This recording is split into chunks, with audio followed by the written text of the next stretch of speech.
রাজার আরো 6টি রানীর ছিল না সন্তান, পদ্মাবতীর কোলালোতে মিলল সমাধান।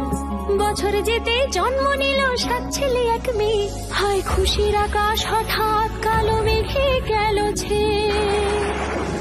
হিংসেতে যায় জ্বলে পুড়ে বাকি 6টি রানী, যুক্তি করে ঘটায় ওরা 7 কুমারের হানি। সুযোগ মতো 7 ছেলেকে মাটিতে দেয় পুঁতে, বাঁচে একা পারুল, ওরা পায় না তাকে ছুতে। ধাইমা বাঁচায় সেই মেয়েকে বড় করে তোলে, 7 ভাইকে পায় যে পারুল 7টি চাপা ফুলে। এত কিছুর পরেও রাজার বিপদ যে কাটে না, সূর্য নগরে সুখের সূর্য আর ওঠে না।